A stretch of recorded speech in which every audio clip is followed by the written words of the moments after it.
ನೂತನವಾಗಿ ಬಂದಿರತಕ್ಕಂಥ ಸರ್ಕಾರ ಈಗಾಗಲೇ 1.5 ವರ್ಷ ಮುಕ್ತಾಯವಾಗಿದೆ. ಈ ಸಮಯದಲ್ಲಿ ರಾಜ್ಯದಲ್ಲಿ ಇರತಕ್ಕಂಥ ಈಡಿಗ ಬಿಲ್ಲವ ನಾಮಧಾರಿ ಸಮಾಜ ಈಗಾಗಲೇ 4 ಜನ ಶಾಸಕರು, 2 MLCಗಳು ಕೂಡ ಈ ಪಕ್ಷದಿಂದ ಗೆದ್ದಿದ್ದಾರೆ. ಇಡೀ ಸಮಾಜ ಅವರ ಪರವಾಗಿ ಈ ಸಲ ಮತವು ಕೂಡ ಚಲಾಯಿಸಿದ್ವಿ. ಆದರೆ ಈ ಸಮಾಜದ ಹಿರಿಯ ಮುಖಂಡರಾದ ಸನ್ಮಾನ್ಯ BK ಹರಿಪ್ರಸಾದ್ ಅವರು ಮುಖ್ಯಮಂತ್ರಿ ಆಗೋದಕ್ಕೂ ಕೂಡ ಕ್ಯಾಪಬಲ್ ಇರತಕ್ಕಂಥ ಒಬ್ಬ ನಾಯಕ.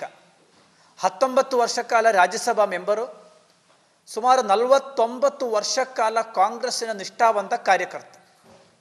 ಸೋನಿಯಾ ಗಾಂಧಿಯಿಂದ ಸಂಜಯ್ ಗಾಂಧಿ, ರಾಹುಲ್ ಗಾಂಧಿ, ಆಮೇಲೆ ರಾಜೀವ್ ಗಾಂಧಿ, ಇಂದಿರಾ ಗಾಂಧಿಯಿಂದ ಹಿಡಿದು ಈಗ ಪ್ರಿಯಾಂಕಾ ಗಾಂಧಿವರೆಗೂ ಕೂಡ ಒಟ್ಟಿಗೆ ಕೆಲಸ ಮಾಡತಕ್ಕಂಥ ಒಬ್ಬ ನಿಷ್ಠಾವಂತ ಕಾರ್ಯಕರ್ತ.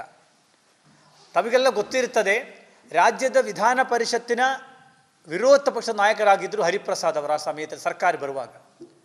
ಒಂದು ವಾಡಿಕೆಯನ್ನು ಇತ್ತು, ಯಾರು ವಿಧಾನ ಪರಿಷತ್ತಿನ ವಿರೋಧ ಪಕ್ಷ ನಾಯಕರು ಯಾರು ಆಗ್ತಾ ಇದ್ರು ಅವರೇ ಮುಖ್ಯಮಂತ್ರಿ ಆಗಬೇಕು ಅಂತಕ್ಕಂಥದ್ದು ಕೂಡ ಎಲ್ಲರಿಗೂ ಗೊತ್ತಿತ್ತು. ಆದರೆ ಕಾನೂನುಗಳು ಎಲ್ಲವನ್ನೇ ಕೂಡ ಗಾಳಿಕ್ಕೆ ತೂರಿ ತಾವುಗಳು ಹಿಂದುಳಿದ ವರ್ಗದ ಮಾನ್ಯ ಸಿದ್ದರಾಮಯ್ಯನವರನ್ನ ಮುಖ್ಯಮಂತ್ರಿಯಾಗಿ ಮಾಡಿದರು. ನಾವು ಅದಕ್ಕೇನು ಆಕ್ಷೇಪ ಸಲ್ಲಿಸಿರಲಿಲ್ಲ, ಯಾಕೆಂದರೆ ಅವರು ಕೂಡ ಈ ರಾಜ್ಯದ ಒಬ್ಬ ಹಿಂದುಳಿದ ವರ್ಗದ ನಾಯಕರು.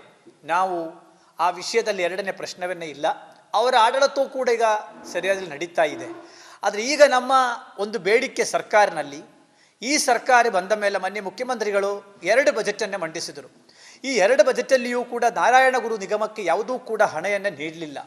ಹಿಂದಿನ BJP ಸರ್ಕಾರ ಲಾಸ್ಟ್ ಅವಧಿಯಲ್ಲಿ ನಿಗಮ ಘೋಷಣೆ ಮಾಡಿದರು, ಆದರೆ ಈ ಸರ್ಕಾರ ಬಂದ ಮೇಲೆ ಏನು ಮಾಡಲಿಲ್ಲ, ಹಣವನ್ನು ಮಾಡಲಿಲ್ಲ. ಒಟ್ಟಾರೆ 4 ಜನ ಶಾಸಕರು, 2 ವಿಧಾನ ಪರಿಷತ್ತು ಸದಸ್ಯರು ಕೂಡ ಅವರಿಗೆ ಒಬ್ಬರಿಗೆ ಒಬ್ಬ ಸಚಿವ ಸ್ಥಾನವನ್ನು ಕೊಟ್ಟಿದ್ದಾರೆ. BJP ಸರ್ಕಾರ ಇದ್ದಾಗ 2 ಮಂತ್ರಿ ಸ್ಥಾನ ಕೊಟ್ಟಿದ್ದರು. ಒಂದು ಕೋಟಾ ಶ್ರೀನಿವಾಸ ಪೂಜಾರಿ, 2ನೇದು ಸಚಿವ ಸುನಿಲ್ ಕುಮಾರ್ ಅವರು. ಜೊತೆ 3 ನಿಗಮಕ್ಕೆ ಅಧ್ಯಕ್ಷರನ್ನೇ ಕೂಡ ಮಾಡಿದರು. MSIL ನಿಗಮಕ್ಕೆ ಅರ್ತಾಲ್ ಹಾಲಪ್ಪನವರನ್ನ ಮಾಡಿದರು, ಕಿಯೋನಿಕ್ಸ್ ನಿಗಮಕ್ಕೆ ಹರಿಕೃಷ್ಣ ಬಂಡವಾಳ ಅವರನ್ನ ಮಾಡಿದರು, ಮಂಗಳೂರು ಅಭಿವೃದ್ಧಿ ನಿಗಮಕ್ಕೆ ಸತೀಶ್ ಪೂಜಾರಿನ ಮಾಡಿದರು. ಈ ಸರ್ಕಾರ ಬಂದ ಮೇಲೆ ಏನಾಗಿದೆ, ನಮಗೇನೂ ಈ ಸಮಾಜದಕ್ಕೆ ಏನೂ ಕೊಡಲಿಲ್ಲ. ಆದ್ದರಿಂದ ನಾನು ಈಗ ಸರ್ಕಾರದಲ್ಲಿ ಒತ್ತಾಯ ಮಾಡತಕ್ಕಂಥದ್ದೇನು, ಕಾಂಗ್ರೆಸ್ ಹೈಕಮಾಂಡಲ್ಲಿ ಒತ್ತಾಯ ಮಾಡತಕ್ಕಂಥದ್ದೇನು, ತಾವು ಈ ಸರ್ಕಾರನ ಪ್ರಾರಂಭ ಹಂತದಲ್ಲಿ ಏನು ನಿರ್ಣಯ ತೆಗೆದುಕೊಂಡಿದ್ದೀವಿ, ಒಂದಷ್ಟು ವರ್ಷಗಳನ್ನು ಹಂಚಿಕೊಟ್ಟಿದ್ದೀವಿ ಅಂತ ನನಗೆ ಆಗ ಮಾಧ್ಯಮದಲ್ಲಿಯೂ ಕೂಡ ಒಂದಷ್ಟು ಮೂಲಗಳಿಂದ ಬಂದಿರತಕ್ಕಂಥ ಮಾಹಿತಿ. ಅದಕ್ಕೆ BK ಹರಿಪ್ರಸಾದ್ ಅವರು ಸೇರಿದಂತೆ ಹಿರಿಯ ನಾಯಕ BK ಹರಿಪ್ರಸಾದ್ ಅವರು ಮುಖ್ಯಮಂತ್ರಿ ಸ್ಥಾನಕ್ಕೆ ಯೋಗ್ಯವಾದ ವ್ಯಕ್ತಿ ಮತ್ತು ಹಿಂದುಳಿದ ವರ್ಗದ ನಾಯಕರವರು. ಅಷ್ಟೇ ಅಲ್ಲ, ವಿರೋಧ ಪಕ್ಷವನ್ನೆಯೂ ಕೂಡ ರಾಜಾರೋಷವಾಗಿ ಯಾವುದೂ ಮುಲಾಸಕ್ಕೊಳಪಡದೆಯನ್ನೇ ನೇರವಾಗಿ ದಿಟ್ಟವಾಗಿ ಅವರು ವಿರೋಧ ಪಕ್ಷಗಳನ್ನೇ ಟೀಕೆ ಟಿಪ್ಪಣಿ ಮಾಡ್ಕೊಂಡ್ಬಂದಿರತಕ್ಕಂಥ ಒಬ್ಬ ನಾಯಕ. ಆದರೆ ಈ ಹೊಸ ಸಂಪುಟ ಸಚಿವನು ರೆಡಿ ಆಗುವ ಸಮಯದಲ್ಲಿ ಶ್ರೀಮತಿ ಸೋನಿಯಾ ಗಾಂಧಿ ಅವರು ಭಾಳ ಸ್ಪಷ್ಟವಾಗಿ ಮೆಸೇಜನ್ನು ಕೊಟ್ಟರು. ದ ಅಕಮಡೇಟ್ ಹರಿ ಎಂದು ಕರೀತಾರೆ ಗಾಂಧಿ ಫ್ಯಾಮಿಲಿ ಹರಿಪ್ರಸಾದ್ ಅವರನ್ನ. ಆದರೆ ಯಾವುದೂ ಅದು ತೆಗೆದುಕೊಳ್ಳದೆ ಹರಿಪ್ರಸಾದಕ್ಕೆ ಕೇವಲ ಒಂದು ಮಂತ್ರಿ ಸ್ಥಾನವೂ ಕೂಡ ಕೊಡದೆ ಇವತ್ತೇನವರಿಗೆ ಅಪಮಾನ ಮಾಡಿರ್ತಕ್ಕಂಥದ್ದು ಕೂಡ ನಾವೆಲ್ಲ ನೋಡಿದ್ದೀವಿ. ಆದರೆ ನಾವೇನು ಮಾಡಿದ್ದೀವಿ ಅಂದರೆ, ಹಿಂದುಳಿದ ವರ್ಗದೊಬ್ಬ ನಾಯಕ ಮುಖ್ಯಮಂತ್ರಿ ಆದ ಅಂತೇಳಿ ಖುಷಿಪಟ್ಟಿದೆ. ಆದರೆ ಇವತ್ತು ರಾಜ್ಯದಲ್ಲಿ ಕೆಲವೊಂದು ಸಮುದಾಯದ ಸ್ವಾಮೀಜಿಗಳು, ಕೆಲವೊಂದು ನಾಯಕರುಗಳು ಈಗಾಗಲೇ ಪ್ರಾರಂಭವನ್ನು ಮಾಡಿದ್ದಾರೆ.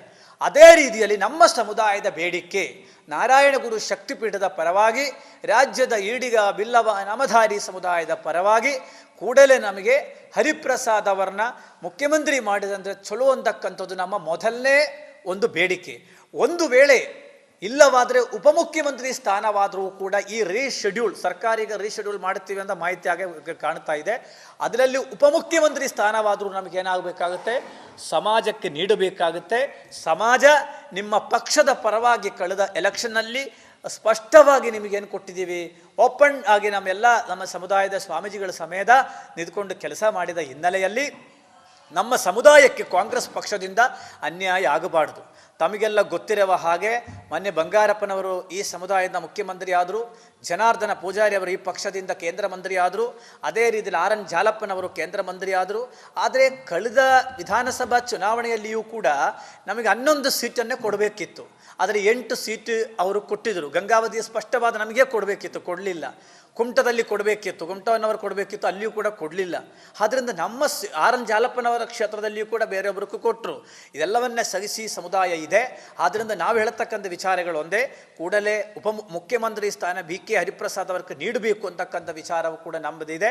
ಅಟ್ಲೀಸ್ಟ್ ಉಪಮುಖ್ಯಮಂತ್ರಿ ಸ್ಥಾನ. ಎರಡನೇದೇನಪ್ಪ ಅಂತಂದರೆ ನಾರಾಯಣಗುರು ನಿಗಮಕ್ಕೆ ಹಣೆಯನ್ನೇ ಕೂಡಲೇ ಬಿಡುಗಡೆ ಮಾಡಬೇಕು ಅಂತಕ್ಕಂಥದ್ದು. ಮತ್ತು ನಮ್ಮ ಕುಲಕಸಬು ನಿಲ್ಲಿಸಿ ಈಗಾಗಲೇ 22 ವರ್ಷವಾಗಿದೆ.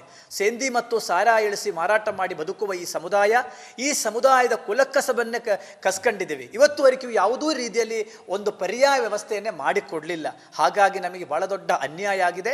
ನಾವು ಕಾಂಗ್ರೆಸ್ ಹೈಕಮಾಂಡಲ್ಲಿ ಕಾಂಗ್ರೆಸ್ಸಿನ ಶ್ರೀಮತಿ ಸೋನಿಯಾ ಗಾಂಧಿಯಲ್ಲಿಯೂ ಕೂಡ ಮಾನ್ಯ ಶ್ರೀ ಮಲ್ಲಿಕಾರ್ಜುನ ಖರ್ಗೆಯವರಲ್ಲಿಯೂ ಕೂಡ ನಾವು ಮನವಿ ಮಾಡತಕ್ಕಂಥ. ಮತ್ತು ಹಿಂದುಳಿದ ವರ್ಗ ಅಂದರೆ ಯಾವುದೂ ಒಬ್ಬರಲ್ಲ. ಈಗ 104 ಜಾತಿ 2A 104 ಜಾತಿ ಇದೆ, 104 ಇದೆ. ಟೋಟಲ್ 455 ಬರುತ್ತೆ ಸಬ್ ಕ್ಯಾಸ್ಟನ್ನು ಸೇರಿಸ್ಕೊಂಡು. ಇದರಲ್ಲಿ ಏನು ಅದರಲ್ಲಿರತಕ್ಕಂಥ ಈಡಿಗರು, ಬಿಲ್ಲವರಾಗಲಿ, ಕುಂಬಾರರು, ಮಡಿವಾಳರು, ತಿಗಳರು, ಇದೆಲ್ಲವನ್ನೆಯೂ ಕೂಡ ನಮಗೆ ನ್ಯಾಯವನ್ನೇ ಸಿಗಬೇಕಲ್ವಾ? ಎಲ್ಲರಿಗೂ ನ್ಯಾಯ ಬೇಕಲ್ವಾ? ಯಾವುದೋ ಒಂದು ಜಾತಿಗಳಿಗಾಗಲಿ ಯಾವುದೋ ಒಂದು ಸೀಮಿತವಾಗಬಾರ್ದು ಅಂತಕ್ಕಂಥದ್ದು ಕೂಡ ನಾನಿಲ್ಲಿ ಹೇಳತಕ್ಕಂಥದ್ದು.